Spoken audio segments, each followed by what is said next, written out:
Hello, everybody. Hello. How are we? I apologize for my tardiness. It's quite the newsy day, and I was with the president talking about that news, so I look forward to taking your questions on it. But first, I want to talk about President Trump's historic and incredible speech last night. The American people and the entire world watched President Trump powerfully lay out how he's renewing the American dream in a record-breaking joint address to Congress. And Americans loved what they heard. According to a CBS YouGov survey, an overwhelming 76% of those watching approved of President Trump's speech last night. The president spoke about how he's taken more than 400 executive actions on his key promises. The expectations were high, and President Trump is exceeding them. According to brand new polling from the Daily Mail, President Trump has never been more popular as his approval ratings are reaching historic highs. More Americans believe America is headed in the right direction than the wrong direction. Everyday Americans love this president because he tells it like it is, no matter what, and he did that last night. President Trump level set with the American people on the economy and exposed how badly Joe Biden screwed it up by causing the worst inflation crisis in 4 decades. President Trump was honest about where we are while making clear that help is on the way. As the president declared last night, he will make America affordable again. Last night, you also saw who motivates the president to work so hard. Everyday Americans, who President Trump shined a spotlight on last night in his speech. From Mark Fogel, who President Trump was finally able to reunite with his family and his beautiful 95-year-old mother after being detained in Russia, to Peyton McNabb, whose heart-wrenching story motivated President Trump to end men in women's sports, and to Allison and Lauren Phillips, the mother and daughter and sister of Laken Riley, who President Trump honored by signing the Laken Riley Act to ensure her name will live on forever. In other amazing and surprise moments, President Trump honored the life of Jocelyn Nungare, who was brutally murdered by illegal alien gang members. He ensured Jocelyn will never be forgotten by renaming a national wildlife refuge in her home state of Texas to honor her life. And in one of the greatest surprise moments of the night, DJ Daniel, an incredible 13-year-old boy who is beating brain cancer, saw his dreams fulfilled by President Trump when he was made an honorary Secret Service agent. And finally, after nearly 4 years, President Trump delivered justice for the families of the 13 American heroes who were killed at Abbey Gate in the Biden-botched Afghanistan withdrawal, which was one of the worst humiliations in the history of our country. President Trump announced that we have detained Mohammed Sharifullah, the monster who was responsible for that horrific attack, and he was delivered to Dulles Airfield earlier this morning. On his first day in office, President Trump's national security team across the federal government prioritized intelligence gathering to locate this evil individual.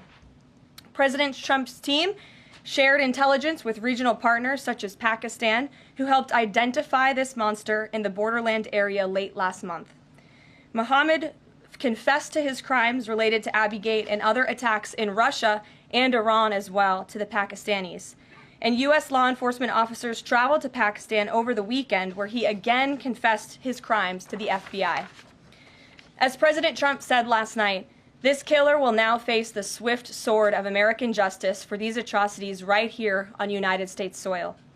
Joe Biden was responsible for this botched withdrawal, and he had 3 years to find this evil terrorist, and he didn't even try to get the job done. But President Trump campaigned on behalf of and grew very close to the Gold Star families. He promised them accountability, and last night, he kept his promise. He spoke to those Gold Star families yesterday, ahead of his speech, in an incredibly heartwarming call to share this incredible news. And as President Trump asked in his speech last night, how could anyone possibly be opposed to any of this action that he is taking? Well, apparently, the modern-day Democrat Party could. The behavior of Democrats last night was completely disgraceful and demonstrated how severely out of touch they are with the American public.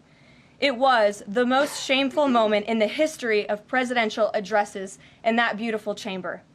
In what was supposed to be a unifying moment for our country, Democrat members of Congress instead screamed at the President of the United States, who was just overwhelmingly reelected by their constituents, walked out of the chamber, and worst of all, they disrespected the American people.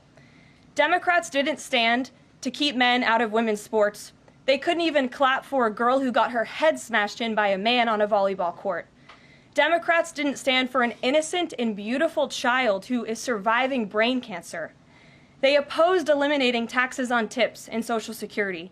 They didn't stand in favor of cutting taxes for hardworking Americans. They couldn't even clap for two mothers whose daughters were killed by illegal aliens. One of the only things that could get Democrats off their feet last night was cheering for Ukraine, not for America. Last night was a very clarifying moment for our country. The Democrats exposed themselves as the party of insanity and hate, the party that wants to put America last. They've allowed their Trump derangement syndrome to stop them from celebrating America and our people, and we will not allow them to forget that. And it's not just the Democrat Party. The mainstream media still doesn't get it. Last night, MSNBC's Nicole Wallace disgustingly looped in a 13-year-old boy with brain cancer into an attack on the president over January 6th. And CNN's first chyron out of the speech called it divisive. President Trump wasn't divisive. The Democrats were. And CNN was proven wrong by their own viewers, 69% of whom, in a post-speech poll, said they had a positive reaction to the president's speech.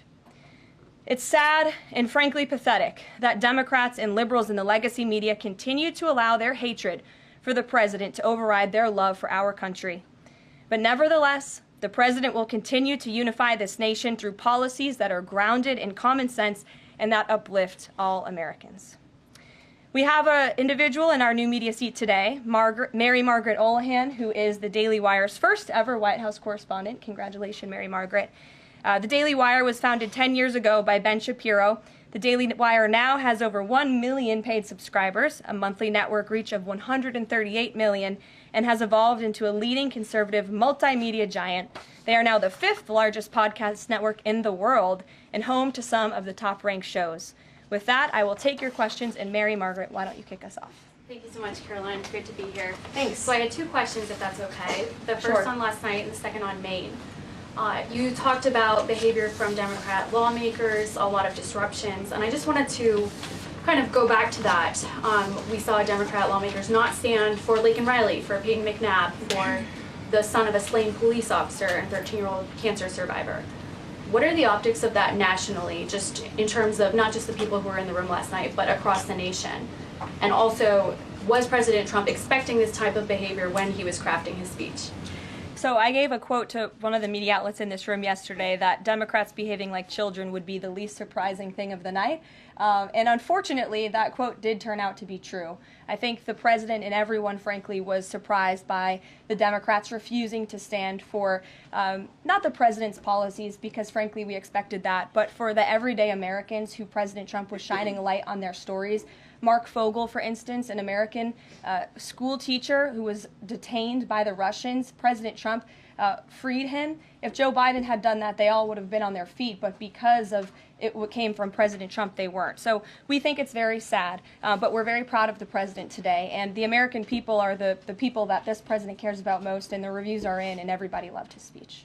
Thank you. And then on Maine, we know that the governor of Maine has really pushed back against the president's executive order saying that boys should not be in girls' sports. I spoke with a lawmaker from Maine this morning who told me she'd been censured by state lawmakers for calling a man and speaking up on this. What is the next move for the White House in this battle to protect the integrity of women's sports? Yeah, well, the Department of Education has sued the state of Maine. As you know, there's ongoing litigation. The president has made a commitment to ensure that states are being held accountable if they continue to allow men in women's sports, which he believes is an egregious violation of taxpayer dollars. And so that fight continues, and the president won't back down. Again, this is a common sense policy. 80% of the American people, including more than 60% of Democrats, do not want men in women's sports. So the president will stand by this commitment. Thank you.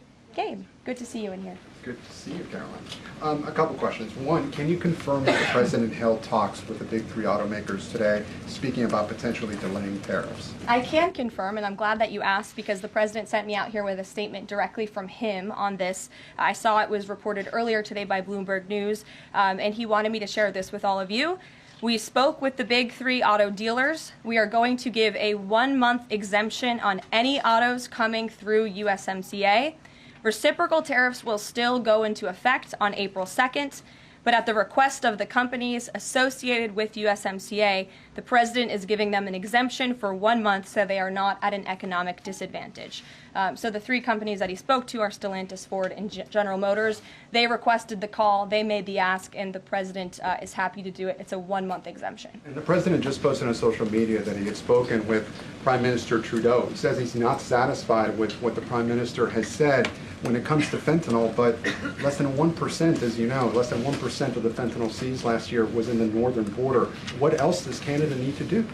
Well, the president did just put out a statement on his call with the governor, Justin Trudeau, as he calls him, of Canada, and he said that he was not pleased, as you said. He said it's not good enough. He told Prime Minister Justin Trudeau that directly. The call ended in a somewhat friendly manner, as the president said, but he's not going to stop standing up for the American people. And to answer your question directly when it comes to fentanyl, for the last 4 years, unfortunately, our neighbors to the north and the south, Canada and Mexico respectively, have allowed America to be a dumping ground, not just for illegal aliens, but for illegal, poisonous, deadly fentanyl, which is now the #1 killer of young people in this country aged 18 to 34.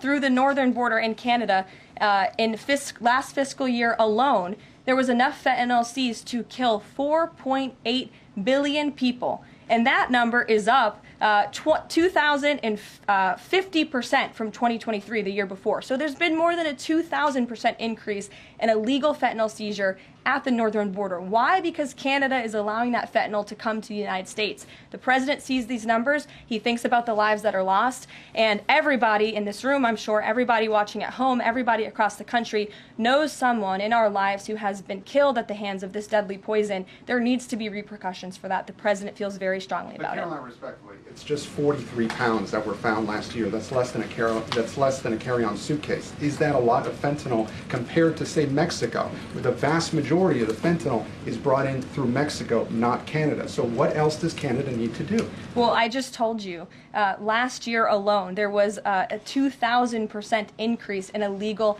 fentanyl. But it's only 43 You're asking pounds, me. Caroline. You're asking me for what the president's justification is for these tariffs. It's not up to you. You're not the president, Gabe. And frankly, I think it's a little bit disrespectful to the families in this country who have lost loved ones at the hands of this deadly poison. If you talk to them, and this president has, they are grateful that they finally have a president who is standing up to both Canada and Mexico, and most importantly, to China as well. The president added an additional 10% tariff on China because this deadly poison is being produced in that country. It's being distributed through our neighbors, and there needs to be consequences for that, period. Peter. Thank you, Caroline. If the U.S. has a longstanding policy that we do not negotiate with terrorists, then why is the U.S. now negotiating directly and for the first time ever with Hamas? Well, when it comes to the negotiations that you're referring to, first of all, the special envoy who's engaged in those negotiations does have the authority to talk to anyone. Israel was consulted on this matter. And look, dialogue and talking to people around the world to do what's in the best interest of the American people is something that the president has proven is what he believes is good faith effort to do what's right for the American people. Is it just about the hostages, or are they also talking about the president's plan to take over Gaza? These are ongoing talks and discussions. I am not going to detail them here. There are American lives at stake. I would defer you to the Department of State for further details, but I'm not going to get into those talks here at this podium. We know that some officials here were miffed that Zelensky showed up last week without a suit for his meeting in the Oval Office, but Elon Musk never wears a suit in He there. did last night. So what is the dress code? Well, Elon Musk wore a suit last night. I'm sure you saw it. Was he spooked by the Zelensky getting kicked out? No, I don't think so. I'm just pointing out that he did wear a suit last night, and I think the president liked that very much, and he looked great. Speaking of the president, he just passed me a note while I'm standing here. He wanted me to hold this up. This is the poll that I cited, the CBS YouGov poll that shows that 76% of those who watched the president's speech last night approved of his speech. And so it goes to my earlier point that I made in my monologue about how incredibly sad it is that we have a modern-day Democrat Party who is so severely out of touch with the American public. This is a great poll. The ultimate poll, though, came on November 5th when the president won by an overwhelming margin that he spoke about last night. Democrats weren't happy to hear that either. Ouija. Thank you, Caroline.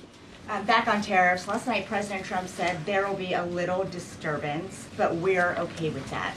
Can you put a dollar figure amount on how much the average American family should expect to pay as this disturbance? And why should Americans be okay with that when so many are already struggling to pay the bills? Well, first of all, last night, the president told the truth.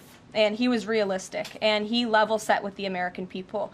And I think, frankly, it's very refreshing, and everybody in this room should be very grateful that we have a president who tells the truth about the reality of the economic situation that we are in, unlike the previous president who lied to everybody's faces, saying inflation was transitory, saying it was under control, saying that the border was secure, when none of that was true.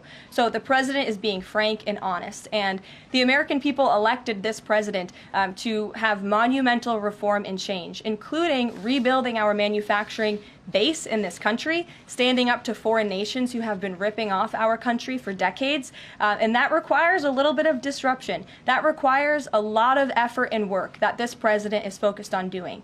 With that said, as the president said last night, his administration is wholeheartedly committed, of course, to ending the inflation nightmare caused by the Biden administration. Look at the deregulation efforts.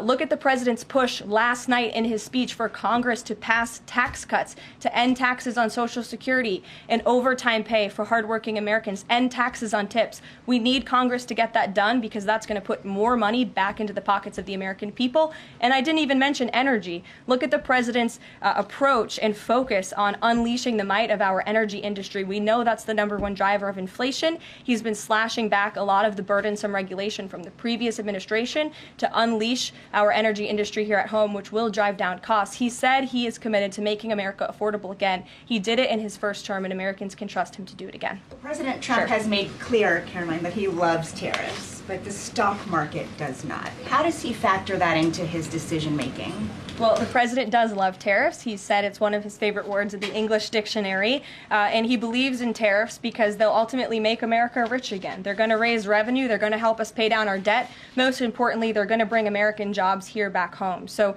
I think for folks on Wall Street who may be concerned, look at what this president did for you in his first term. Wall Street boomed. The stock market boomed. The president expects that to happen again, but most importantly, Main Street is going to boom, and that's why the president has this whole of government economic approach, which includes tax cuts, tariffs, regulation cuts, and an energy industry that will bring down costs for American consumers. Sure, Monica. Thank you, Caroline. You mentioned not one Democrat senator voted to protect women's sports from males. Not one Democrat congressman or congresswoman stood to applaud or support protecting women's spaces and sports at the president's joint session to Congress last night, as you articulately mentioned in the beginning. So I'm wondering, what message is that sending to not only young women who are competing in these sports across the country, but also to the parents of these young girls? Yeah. I think the message that Americans should take away from last night is that they have a president in the Oval Office who is committed to doing what's right for them, especially women and girls across the country. And I think it's very ironic, thank you for bringing up the point about women, that Democrat women were wearing pink to support our fellow females, yet they couldn't stand, again, for a young woman who was almost killed and severely injured by a man on the volleyball court. They couldn't stand for the mothers of two beautiful young women whose lives were taken tragically at the hands of illegal people. So you can't say you're the party of women and then support men and women's sports and not stand up for basic law and order and immigration reform that will protect women in this country. That's what President Trump is doing. He's the president for women. Lindsay, good to see you. Thank you, Caroline. Good to see you. So, speaking of tariffs, China said yesterday that they're ready for any kind of war with the U.S. Because of these tariffs that have been placed on them, and a Chinese spokesperson also said that the tariffs would not lead to a resolution of U.S. concerns about fentanyl originating in China. Can you speak to how the administration is planning on responding to that? Well, I think Secretary Hegseth has responded to that this morning.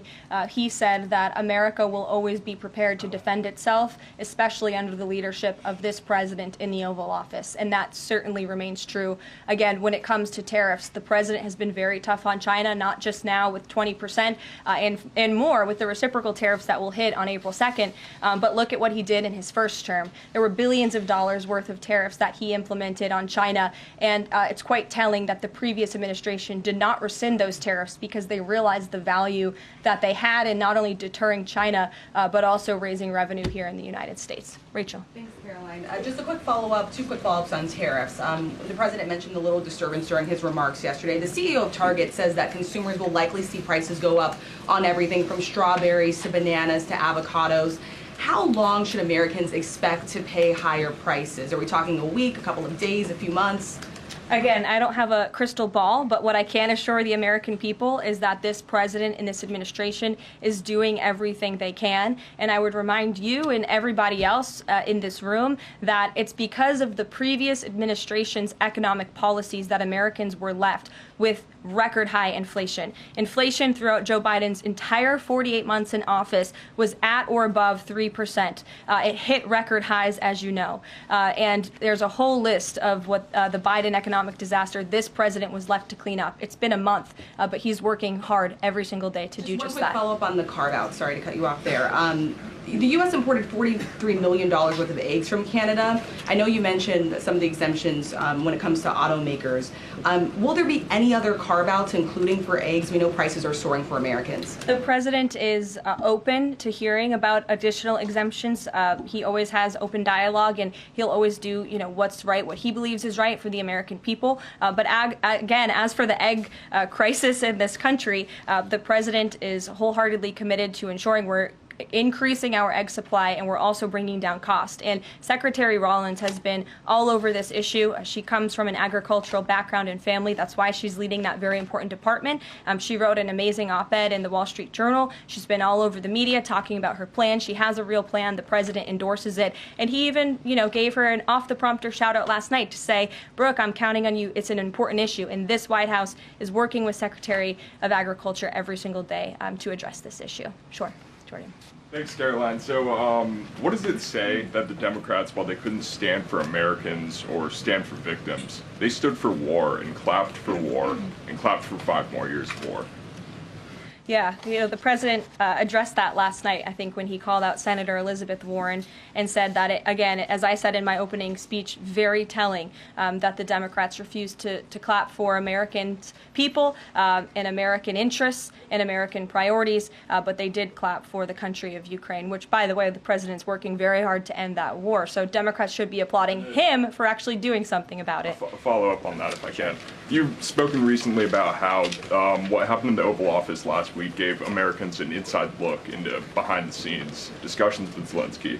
Is this how he treated Joe Biden and just treated him disrespectfully and received billions of dollars? Well, it's a very interesting question. I don't know if anybody in here asked my predecessor who stood at this podium about that, but there was a report from NBC News that President Biden also got increasingly frustrated with President Zelensky when he was handing out blank checks and President Zelensky kept asking for more. Joe Biden was quite frustrated with that. So again, as I've said repeatedly, Friday revealed the frustrations that this administration has had in closed-door negotiations with the Ukrainians. However, President Zelensky did put out a statement yesterday, which we believe is a positive step forward, and National Security Advisor Mike Waltz has been talking to his Ukrainian counterparts, and so we're in the midst of this, and we'll see what happens next. Caitlin. Thanks, Caroline. I have 2 questions. One on the reprieve that is being granted to these 3 automakers for 1 month on the tariffs on Canada and Mexico. How did the president settle on 1 month? The reciprocal tariffs will go into effect on April 2nd, and he feels strongly about that no matter what, no exemption, so that's where the 1 month comes from. Does he expect them to be able to shift production within a month? He told them that they should get on it, start investing, start moving, shift production here to the United States of America, where they will pay no tariff. That's the ultimate goal. And on the conversations between the White House and the Ukrainians and the letter that President Trump revealed last night that he got from President Zelensky, Director Ratcliffe said today that the president has paused also intelligence sharing with Ukraine. Is that temporary or is that permanent? I believe what the National Security Council told me in regards to that was that they paused or they are reconsidering the funding for Ukraine, as you saw, the pause on the funding. As for intelligence matters, I would refer you to either the National Security Council or the CIA as well. But they're considering lifting or reinstating the military aid going to Ukraine, which they paused this Again, week. it's a pause for a review. Follow up on that. Sure. The president read parts of the letter that he received last night from President Zelensky. Can you give us a sense of when President Trump now plans to sign that minerals deal after receiving that letter? Those talks are happening as we speak. I just saw the National Security Advisor. He's working very hard on it. I believe he was going into the Oval Office to give the president an update on where this stands. But again, the president is committed to a peace deal. He wants to see this war end. And I think that President Zelensky's message, which he also shared on X as well, is a positive sign in the right direction. The president also said that the United States was reclaiming the Panama Canal. The president of Panama this morning, or at some point today, said that President Trump was lying. Wanted to get your response to that, and also curious if the president had a reason for not specifically mentioning BlackRock last night when he was praising the company that is buying canals or ports around the Panama Canal. Yeah, I'm not sure if Panama has seen what's going on with their own canal, but as you just mentioned, BlackRock is now interested in investing and taking over the two ends of the port, which is very important because the president was very vocal several weeks ago about the need to ensure that China is not controlling the Panama Canal. This is a very important place for the United States of America. We also saw that the Panama Canal lifted fees on our U.S. naval ships, the States of America, and the president will continue to ensure that the Chinese government, the CCP, cannot be infiltrated in the Western Hemisphere, and certainly not in the Panama Canal, which is a very important place for our country. Dasha. The president continues to call the Prime Minister of Canada, Justin Trudeau, Governor of Canada. I'm curious what he means by that, and if there are any plans that are moving forward with trying to make Canada the 51st state. And I have a follow-up on the economy as well. Sure. Well, the president put that in his True Social account, or his True Social post earlier today. He feels strongly that it would be very beneficial for the Canadian people to be the 51st state of the United States. They wouldn't be paying for these tariffs. They'd have much lower taxes if they were part of our great country. Caroline, on the economy, you and I traveled the country during the campaign. This is an issue that so many voters decided to cast their ballots on, and they voted for President Trump. He has started to have that realistic conversation with the American people, that disturbance comment last night. But I'm curious if you can be real with Americans right now as all of these factors are playing out. Are things potentially going to get worse before they get better? Look, I've now been asked and answered this same question, just given to me in different verbiage, of 3 different times, and I will answer it again in an effort of transparency to the American people, because this is an important issue, and the American people, this president understands that it is. And again, that's why in his joint address to Congress last night, he addressed this issue with a realistic and honest approach. He talked about what this administration is doing to unleash American energy and to make America affordable again, and this administration is wholeheartedly committed to doing it. And I would remind the American public that the first-term record of this president speaks volumes. That's why they reelected him, because they know that he can fix our broken economy, and it's very, very broken from the previous administration. Stephen. Thank you, Caroline. I've got 2 questions, one on press access, the other on fentanyl and tariffs. Sure. On press access, your predecessor, Karine Jean-Pierre, who presided over many novel press access restrictions, criticized the recent changes to the press pool made by your office.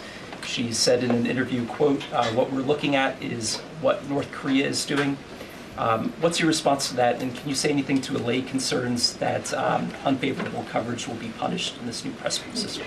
I think that's the same individual who said from this podium numerous times that the commander-in-chief was mentally and physically up for the job, which we knew was a lie. Many people in this room knew it was a lie. Many of you were admonished for asking questions about that truth. So when it comes to truth and transparency, this administration, this White House is setting the example. This president is taking far more questions than his predecessor, Joe Biden, did on a daily basis, and that will continue. And on fentanyl and tariffs, Fentanyl produced largely in China has killed 334,000 Americans over 5 years.